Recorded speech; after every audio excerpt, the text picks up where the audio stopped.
Lancashire forced a draw against Middlesex at Old Trafford to ensure the title race would go down to the final round. Middlesex resumed on 72 for 4, an overall lead of 140 with 6 wickets in hand. Kerrigan took 3 wickets for Lancashire late on day 3, and he almost had another one early on day 4 when he got one to grip out of the rough, soft hands from Milan, meaning the ball fell just short of the man at slip. Lancashire could have had a wicket early on again, but keeper Butler grasped a tough chance off Jarvis.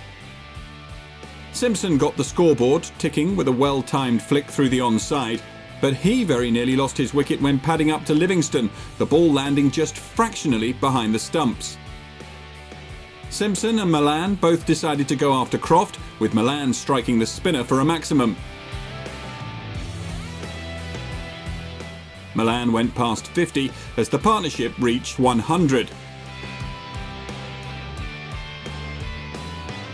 Simpson brought up his 50 with a drive through the covers off Kerrigan, Middlesex putting on 95 in the morning session without loss. Milan continued to find the fence after the break as Middlesex's lead continued to grow. Lancashire finally had a breakthrough when Milan edged one behind to Butler off Kerrigan for 87. Roland Jones came to the crease and immediately looked to up the run rate, but he didn't last long, caught by Jones off Kerrigan for 12. Kerrigan with his 5th. 2 balls later and Kerrigan had his 6th. Franklin out, caught Croft for a duck. Simpson was bowled by Proctor for 74 3 overs later, and shortly afterwards Middlesex decided to declare. Middlesex reached 240 for 8 in their second innings, setting Lancashire the unlikely target of 309 to win in a little more than a session's play. Kerrigan was the chief destroyer for Lancashire, taking 6 for 86, whilst Bailey, who finished wicketless, had the outstanding economy rate of 1.62 from his 16 overs. The equation for Lancashire was simple: 309 runs in just over 40 overs at 7 and over to win the match. Any initial thoughts of Lancashire batting for a draw were quashed as Butler, promoted to opener, hit 23 from the first 8 balls that he faced.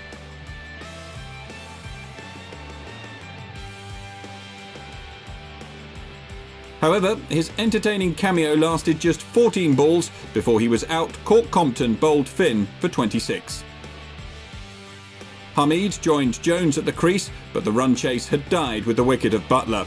The pair batted for 21 overs without further loss before both captains agreed to call it quits midway through the session. A draw looked to be a fair result after both sides had to work hard in periods to keep themselves in the match. Jones hit 131 across 2 innings without being dismissed after his match-saving knock in the first innings, whilst Milan hit a pair of half-centuries to be the main contributor for the visitors. Kerrigan finished with match figures of 10 for 166, the third 10-wicket haul of his career. Middlesex extend their lead at the top of the division to 9 points, ahead of a blockbuster final round clash with Yorkshire at Lord's next week. Lancashire sit in 6th place, needing at least 11 points from their final match against Warwickshire at Edgbaston to guarantee their place in Division 1 next season.